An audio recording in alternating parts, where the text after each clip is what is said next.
The title of her speech is Why Me?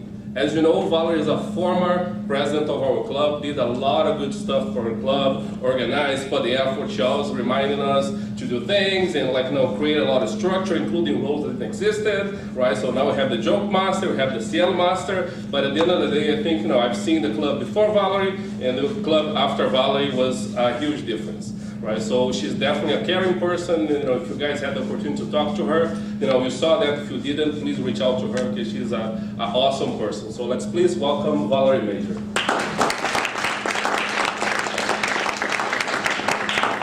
So I didn't wing it, I wrote it down, but I like that introduction better, so I will accept it. From my heart. Today I want to share a story with you.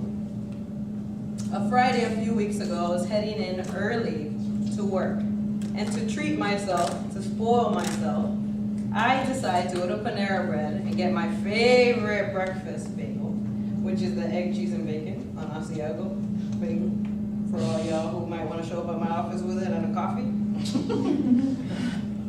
As I pull in and I'm walking up, there's a homeless man, and he looks at me and he says, "Would you feed me?" My gut said, do it, but it also said, sit down and have a conversation with him. So I go inside the store, get my favorite bagel, don't forget it, and then I get him the exact same meal. And I go outside and I sit down, and I say, "Okay, Joe, tell me about your life." At this moment, Joe realizes his free meal is not that free. That he has to earn it quite a bit talking to me. So I'm sitting there talking to him, and he's sharing some things.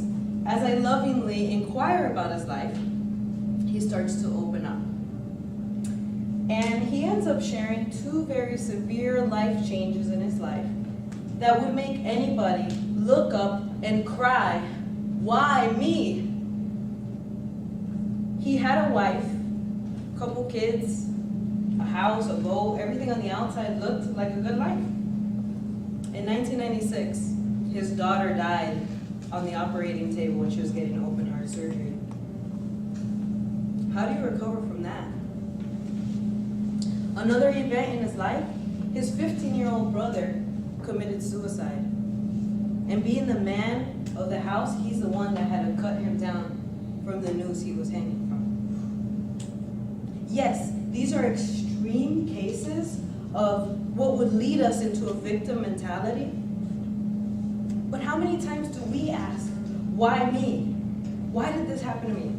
Why didn't we get this promotion? Why didn't I get that house? Why aren't things working out like they should, like I planned? Or how about when there's a truth in your life that you realize is not true, and your eyes are suddenly open?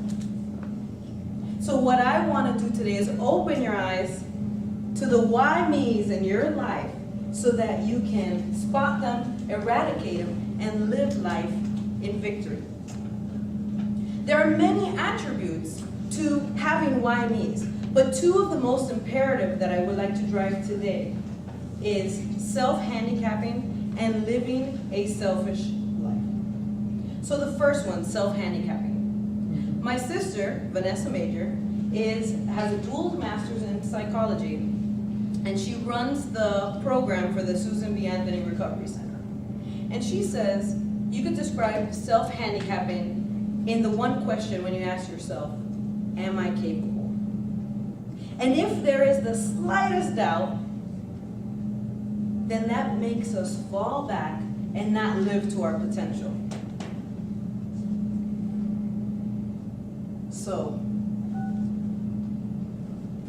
what I want to tell you today is we need to eradicate this self-handicapping.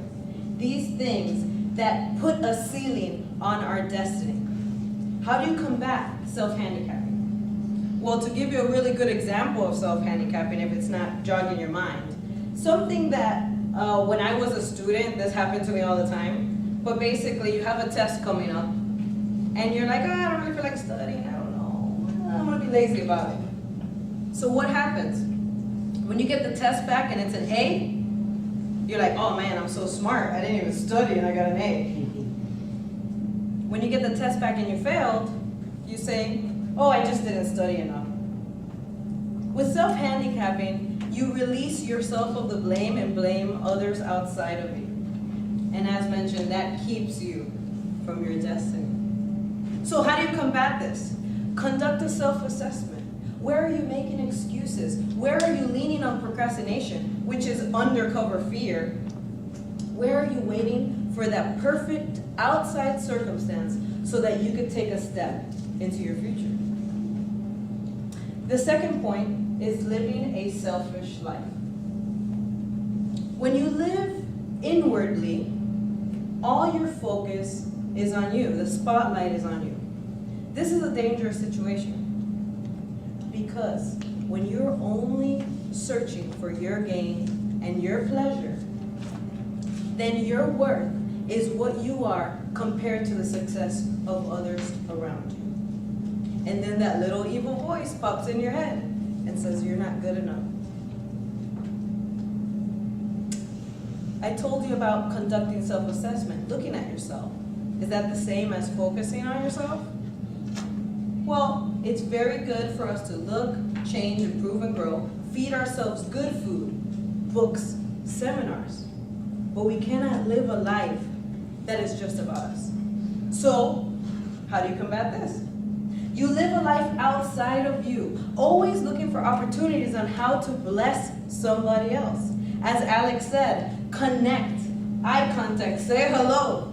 If you're always watching out how you can help somebody, or feeling like the other people around you, their needs are greater than yours, or even more important than you,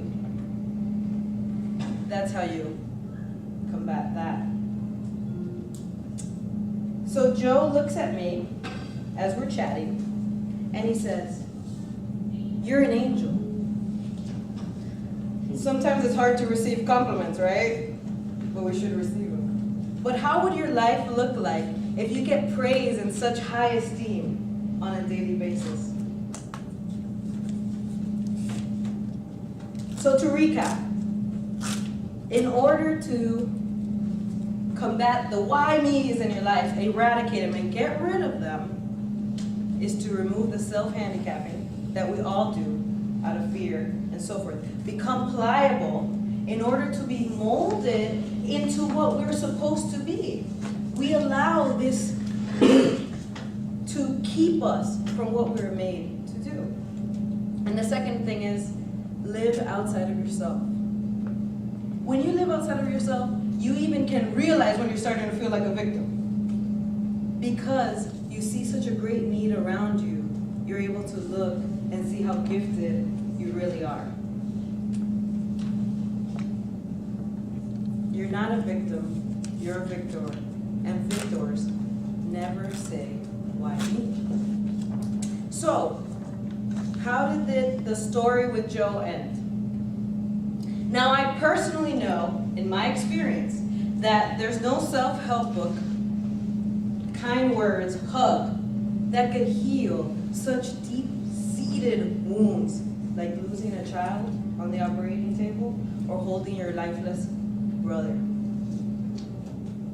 So I did what I knew what to offer, and each of you have skills, gifts, talents, abilities, and so forth that you can offer.